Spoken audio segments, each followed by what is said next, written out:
Karena untuk kita tertular virus COVID itu butuh 1000 partikel virus. Nggak bisa satu virus.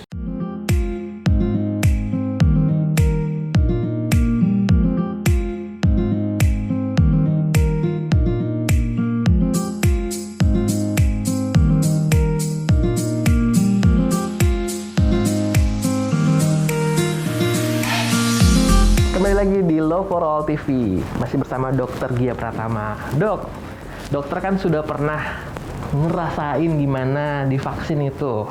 Tentunya pasti, ya kalau misalkan orang tuh penasaran sih, gimana sih sebenarnya kalau divaksin itu sakit nggak sih? Terus apakah ada efek sampingnya? Apakah badan jadi meriang, jadi pegel-pegel? Kan setahu kita vaksinnya vaksin polio waktu masih kecil ya. Nah ini kalau vaksin COVID ini rasanya kayak gimana sih? Terus apa perasaannya tuh setelah kita mendapat vaksin COVID ini? Atau mungkin juga dokter bisa tambahkan juga ceritakan persiapannya seperti apa aja sih dok kalau menghadapi vaksin ini? Oh ini pertanyaan yang luar biasa. Iya saya sudah selesai vaksin. Saya juga vaksinator dan sudah selesai divaksin gitu. Jadi saya mengerti perasaan orang-orang yang divaksin, yang pada deg-degan, yang pada takut juga ya, ini bener apa enggak gitu. Tapi ya saya mau ceritain sedikit tentang rasanya divaksin. Gimana tuh dok? Jadi vaksin itu memasukkan virus corona tanpa corona tadi kan. Nah sekarang apa yang terjadi pada tubuh kita? Kira-kira resikonya atau hal-hal yang mungkin terjadi, bukan pasti terjadi ya, yang mungkin terjadi pada tubuh kita atas reaksi dimasukin vaksin itu. Sekarang aku mau kasih analogi. Kalau teman-teman di rumah, pemirsa Love for All TV di rumah, kalau tiba-tiba minuman galon atau air galon itu habis, terus hujan deras nggak bisa beli, nggak bisa nyuruh Gojek juga, tapi habis, terus aus, apa yang teman-teman lakukan untuk mau minum? Kira-kira ngapain? Ambil air di keran, terus diapain? Masak air dok? Direbus kan? Iya. Nah, tujuannya apa? Ngerebus air. Biar kuman-kumannya mati dok. Kuman dan virusnya mati di air itu kan, biar bisa diminum. Jadi kita tidak terinfeksi. Sebenarnya itu juga yang dilakukan tubuh kita. Kalau ada bakteri atau virus, apa yang dilakukan oleh tubuh kita?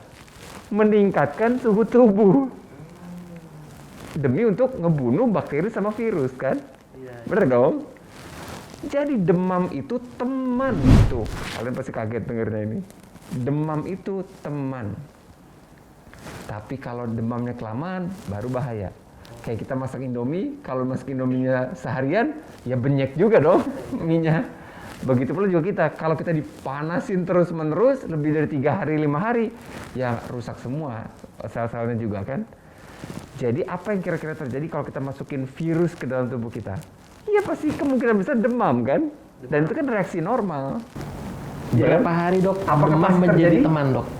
Hanya di bawah 3 hari. Di bawah 3 hari ya? Di bawah 3 hari. Iya. Ini nggak apa-apa, kalau demam nggak apa-apa. Memang terekspektasi dong. Emang kemungkinan besar akan demam. Kan itu reaksi normal. Jadi nggak usah takut. Kalaupun demam, apakah pasti demam? Ya enggak. Kemungkinan kan ini. Kemungkinan ya dok ya. Ya. Baik, baik. Terus ada reaksi gatal, ya normal. Dimasukin. Kita juga kan kegores sedikit langsung ada bentol gitu. Iya. Ya itu normal. Apalagi yang mungkin terjadi? Reaksi alergi yang berat gitu, ya bisa juga.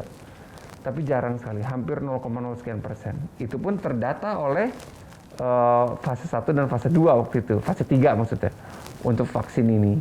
Jadi ya angka efek sampingnya hampir kecil banget. Itu jauh lebih kecil mudaratnya dibanding manfaatnya gitu.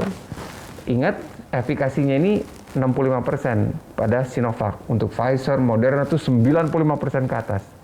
Nah, angka efikasi ini didapatnya tahu nggak dari mana? Dari mana dok? Dari fase 3. Fase 3 itu ada 50.000 orang divaksin, ada 50.000 orang disuntik bukan pakai vaksin tapi kosongan doang. Dari 50.000 ini, berapa yang kena COVID? Dibiarin aja di jalan, disuruh keluar aja. Ternyata yang ini itu jumlahnya tuh bener-bener sedikit banget, cuma 5% gitu. Jadi efikasinya 95% gitu loh. 95%. Jadi kecil banget dibanding yang ini gitu. Bahkan dari 95% itu yang sakit berat 0. Wah, Gitu. Kan oke kan? oke banget dok kalau Jadi gitu ya. positifnya pun hanya yang kayak gejala ringan gitu. Kalau sampai positif hanya gejala ringan. Gitu ceritanya. Terus tentang persiapan sebelum vaksin. Karena ini vaksinnya terbatas, jadinya diprioritasin kepada yang sehat dulu. Berarti ya kemungkinan besar dibutuhkan orang-orang yang memang belum pernah negatif, yang belum pernah positif COVID. Gitu. Salah satu pemeriksaan COVID yang paling sering itu adalah PCR. PCR itu apa sih, Dok? PCR itu seru lagi. Jadi pemeriksaan virus COVID itu macam-macam. Ada serologi ya, ada antigen, ada antibody. Saya kasih tahu dulu analogi. Ini antibody, ini virus. Saya kasih contoh, antibody itu seperti polisi, virus itu penjahat. Kebayang? Kalau kita periksa serologi, ambil darah, itu nyari polisi, nyari virus ini, nyari antibody ini, nyari polisi. Kalau kita masuk ke dalam komplek, tiba-tiba ngeliat, kok ada polisi banyak. Kira-kira ada apa? Kemungkinan besar ada kejahatan kan? Sedang berlangsung gitu. Jadi kita asumsi kita kalau ada antibody, wah ada virus dong, bener gak? Iya. Padahal belum tentu. Siapa tahu virusnya, siapa tahu si polisinya cuma jaga-jaga TKP doang. Penjahatnya udah ditangkap. Bener gak? Artinya dia udah sembuh. Atau nggak ada polisi, apakah pasti nggak ada penjahat? Belum tentu, siapa tahu polisinya kayak polisi India, telat. Iya kan? Kejahatannya sedang berlangsung, polisinya belum datang. Jadi antibodinya negatif. Jadi pas diperiksa rapid antibody, negatif, non-reaktif. Tapi sedang berlangsung kejahatannya tanpa kita tahu. Jadi lebih prefer mana? Periksa ada polisi atau enggak, apa ada virus atau enggak? Mendingan cek virusnya, bener kan? Iya. Makanya sekarang rapid antibody sudah tidak dilakukan lagi. Yang dilakukan adalah rapid antigen atau PCR. PCR dan rapid antigen itu memeriksa ada virus atau enggak. Itu nangkep virusnya langsung. Lebih baik gitu dong. Angka kemungkinannya kan lebih besar ini. Berarti kalau kita nangkep virusnya, gimana caranya? Tempat nongkrong virusnya itu ada di belakang hidung kita sama di belakang mulut. Makanya alatnya bukan jarum, tapi kayak korek kuping cuma lebih panjang. Dan masuknya lewat hidung kanan, hidung kiri gitu. Itu dalam rangka nangkep virusnya langsung. Gitu. Metode swab itu ya, Dok ya? Maksudnya Metodenya namanya swab, tapi ada namanya PCR, RT-PCR. Itu singkatan. RT itu reverse transcription, PCR itu singkatan dari polychain reaction. Nah, biar teman-teman tahu, virus corona itu kan virus RNA. RNA itu satu untayan gitu loh. Kalau DNA tuh double helix ya, 2 untayan. Virus RNA ini di PCR kan, di RT kan, di reverse transit. Jadi dari RNA, di RT kan jadi DNA, cek gitu. RT, udah nih jadi DNA. Di copy, di PCR kan, di copy sedemikian rupa. Jumlah kali kopinya itu sampai kelihatan di mikroskop, itulah muncul angka CT value. Pernah dengar gak? Semakin tinggi CT value, artinya semakin banyak jumlah kopinya. Misalkan aku harus kopi 40 kali kopi gitu baru kelihatan. Kan berarti jumlah virusnya sedikit. Kalau aku cukup 7 kali kopi gitu, atau 11 kali kopi udah kelihatan, wah berarti virusnya banyak kan? Gitu. Bener gak? artinya semakin CT-nya semakin Tinggi, semakin sedikit jumlah virusnya, dan semakin kemungkinan menularnya semakin kecil. Iya dong? Baik. Jadi buat teman-teman yang positif terus-menerus udah sebulanan lebih, ya nggak usah khawatir, coba cek CT value-nya. Kalau CT value di atas 35, ya aman, nggak usah nunggu negatif, lama. Karena itu sedikit aja ada RNA ke kopi gitu, pasti kelihatan, pasti positif. Nggak apa-apa positif. Yang penting CT value di atas 35 itu kemungkinan nularnya kecil banget, apalagi pakai masker. Karena untuk kita tertular virus COVID itu butuh 1000 partikel virus. Nggak bisa 1 virus. Harus 1000, kan kita juga nggak selemah itu gitu. Iya. Harus 1000 per 1000. Lah dia sendiri loh jumlah virus yang nggak sampai 1000, gimana bisa nularin ke kita? Iya kan? Iya, benar. Makanya aku mah santai untuk periksa masuk ke ruang COVID, santai. Karena aku tahu mana pasien yang sangat-sangat lagi menular banget, mana yang enggak. Makanya aku masuk ke ruang COVID itu ngajak ngobrol ke pasien, walaupun pakai hazmat full ya. Iya. Kasihan mereka soalnya di sana tuh kan nggak boleh dijenguk keluarga, nggak boleh dijenguk teman, kesepian. Iya. Jadi aku tuh udah kayak keluarga keduanya di rumah sakit itu. Baik, oke dokter. pertanyaan berikutnya, bagaimana alur saat kita divaksin, Dok?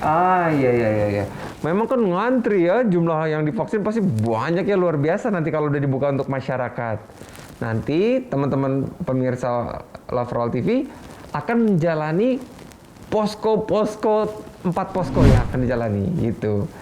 Posko pertama adalah posko pendaftaran. Daftar, kasih KTP, tunjukin identitas diri, dan penjadwalan bahwa benar divaksin di tanggal itu. Sebentar, Dok, kita daftarnya ini kemana nih? Apakah di website? Apakah ke Ada nanti lingkungan? website dari pemerintah. Oke, berarti bukan di lingkungan ya, tapi dari website nasional ya? Nanti dari RT juga ngasih sih pasti kalau Baik. mau ada pakai formulir. Cuma itu semua digital kan. Digital. Meja kedua, posko kedua adalah posko pemeriksaan. Apakah ada hal-hal tertentu yang bisa membuat pemirsa tidak boleh divaksin, kayak hipertensi, suhunya tinggi, kayak gitu-gitu. Nanti diperiksain dulu tuh. Diperiksanya di mana, Dok? Di situ di meja kedua, di posko kedua. Oke. Apakah di situ juga. puskesmas masing-masing tempatnya tinggal? Enggak, di puskesmas itu nanti ada 4 posko. Oke. Atau di rumah sakit ada 4 posko. Iya. Pokoknya di setiap fasilitas kesehatan ada 4 posko. Ada 4 posko. Posko pendaftaran, Pendaftaran, posko pemeriksaan fisik, baik. disuntik vaksin oleh dokter atau tenaga kesehatan. Yang posko keempat ini adalah posko observasi namanya. Posko di mana nggak boleh pergi dulu selama 30 menit untuk dipantau apa yang terjadi pada badan pasien ini gitu. Kalau selama 30 menit aman, boleh pulang. Jadi itulah alur pasien 4 posko yang akan dilewati masyarakat Indonesia saat vaksin nanti. Jadi bukan cuma datang suntik, pergi, datang suntik, nggak bisa.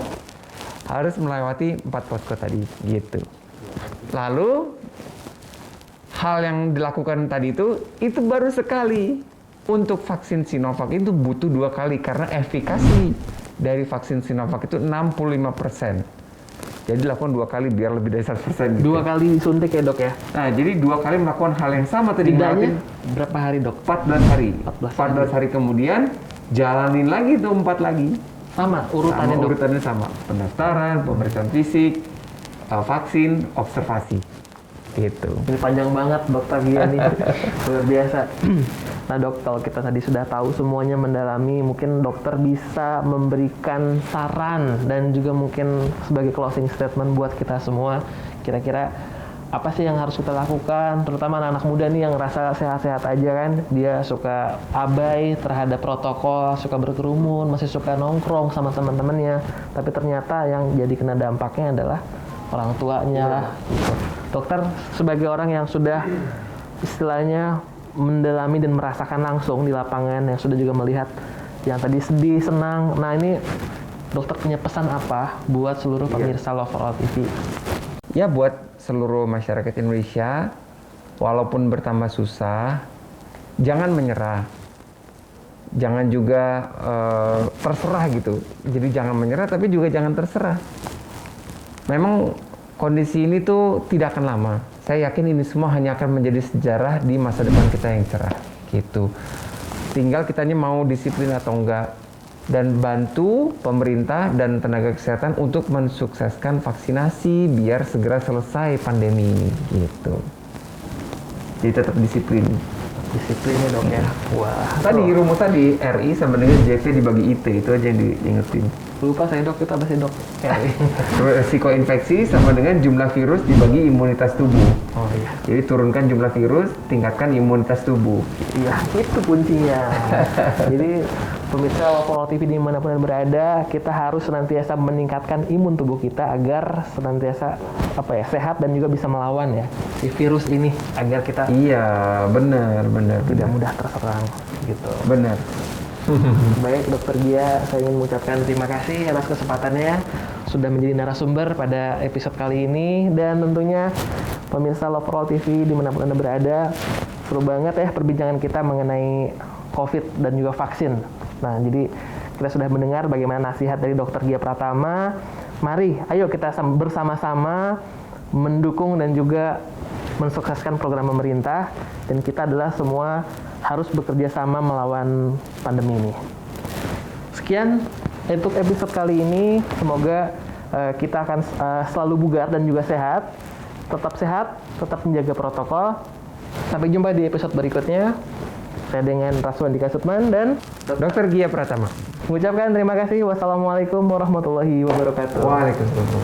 Sampai ketemu.